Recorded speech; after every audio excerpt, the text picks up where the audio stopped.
Assalamualaikum warahmatullahi wabarakatuh. Halo semuanya. Di video kali ini saya Afilah Nurul Hikmah dengan NIM 1908210883 jurusan Hukum Keluarga B semester 4 akan menjelaskan sedikit mengenai etika profesi jaksa.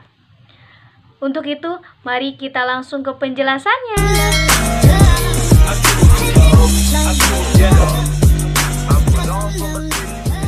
Penjelasan yang pertama yaitu mengenai pengertian jaksa. Jaksa adalah pejabat fungsional yang diberikan wewenang oleh undang-undang untuk bertindak sebagai penuntut umum dan pelaksanaan putusan pengadilan yang telah memperoleh kekuatan hukum tetap serta wewenang lainnya berdasarkan undang-undang. Selanjutnya yaitu mengenai syarat-syarat menjadi seorang jaksa.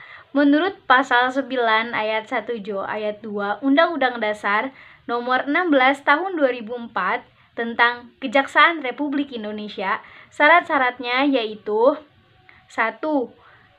Warga negara Indonesia. Yang kedua, bertakwa kepada Tuhan Yang Maha Esa. Yang ketiga, setia terhadap Pancasila dan Undang-Undang Dasar 1945. Yang keempat, pendidikan paling rendah sarjana hukum. Yang kelima, berumur paling rendah 25 tahun, paling tinggi 65 tahun. Yang keenam, sehat jasmani dan rohani. Yang ketujuh, berwibawa, jujur, adil, dan tidak melakukan perbuatan tercela. Yang kedelapan yaitu pegawai negeri sipil atau PNS. Kita lanjut ke penjelasan berikutnya mengenai pemberhentian jaksa. Yang pertama, pemberhentian jaksa dengan hormat. Pasal 12 Undang-Undang Republik Indonesia tahun 2004 tentang Kejaksaan Republik Indonesia menyatakan bahwa jaksa diberhentikan dengan hormat dari jabatannya karena permintaannya sendiri, sakit jasmani dan rohani, telah mencapai umur 62 tahun, meninggal dunia, dan tidak cakap menjalankan tugasnya. Kedua, pemberhentian tidak terhormat.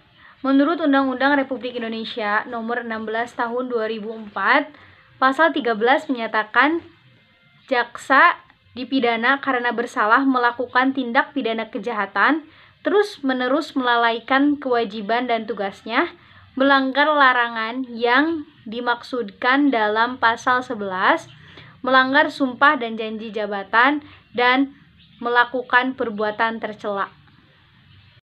Ketiga, pemberhentian sementara. Diperoleh bukti yang cukup untuk diberhentikan tidak dengan hormat pasal 5 huruf B, C, D, E. Lalu dituntut di muka pengadilan dalam perkara pidana tanpa ditahan sebagaimana diatur dalam ketentuan hukum acara pidana.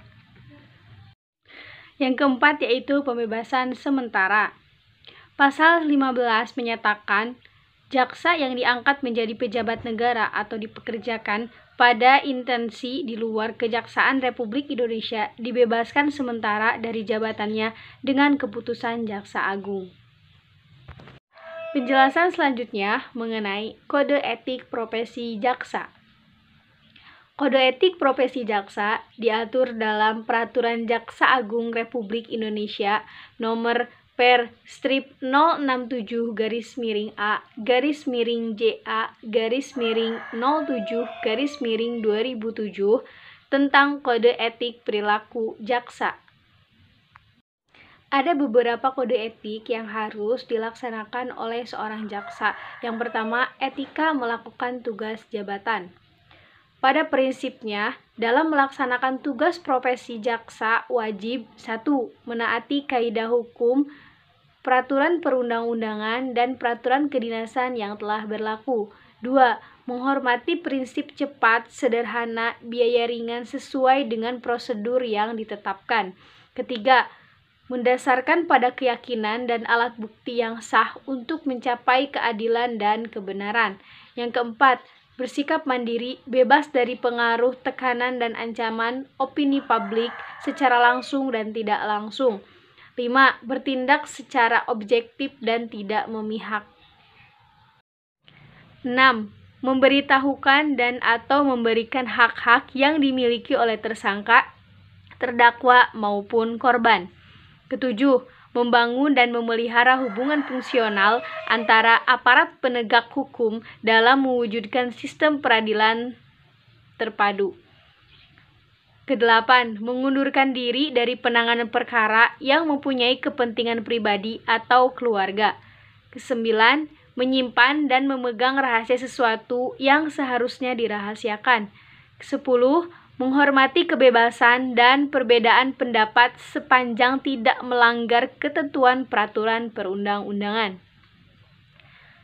Kesebelas, menghormati dan melindungi hak asasi manusia dan hak-hak kebebasan sebagaimana yang tertera dalam perundang-undangan dan instrumen hak asasi manusia yang diterima secara universal. Kedua-belas, menanggapi kritik dengan arif dan bijaksana. Ketiga-belas, bertanggung jawab secara internal dan berjenjang sesuai dengan prosedur yang telah ditetapkan. 14. Bertanggung jawab secara eksternal kepada publik sesuai kebijakan pemerintah dan aspirasi masyarakat tentang keadilan dan kebenaran. Lalu ada beberapa larangan yang harus dihindari oleh seorang jaksa. Yang pertama, menggunakan jabatan dan kekuasaannya untuk kepentingan pribadi dan atau pihak lain. Yang kedua, merekayasa fakta-fakta hukum dalam penanganan perkara.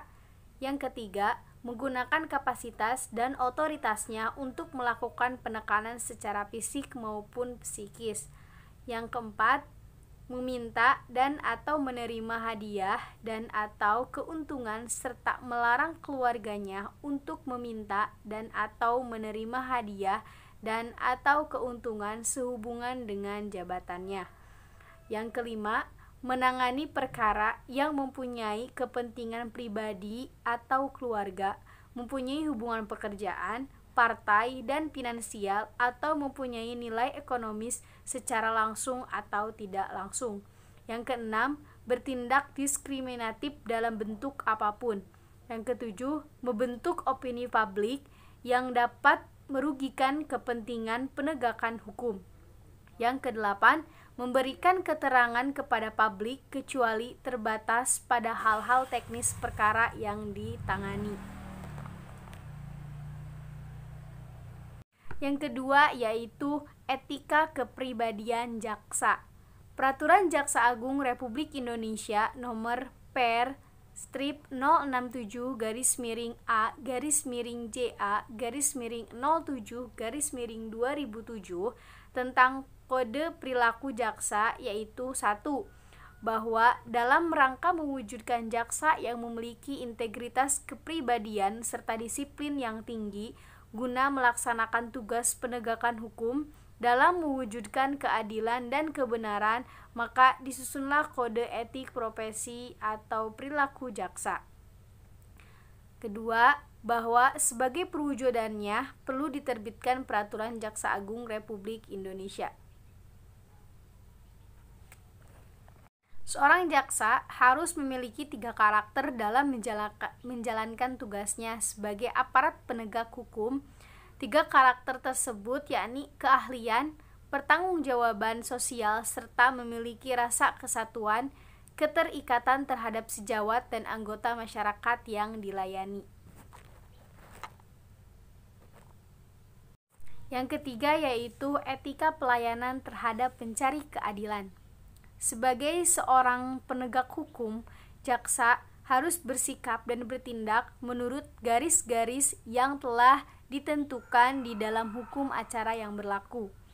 Tidak memihak, tidak bersimpati, tidak antipati pada pihak yang berperkara, berdiri di atas semua pihak yang berkepentingan bertentangan, tidak membeda-bedakan orang, sopan, tegas, dan bijaksana dalam memimpin sidang, baik dalam ucapan maupun perbuatan, menjaga kewibawaan dan kenikmatan persidangan, bersungguh-sungguh mencapai kebenaran dan keadilan, memutus berdasarkan keyakinan hati nurani, dan sanggup mempertanggungjawabkannya.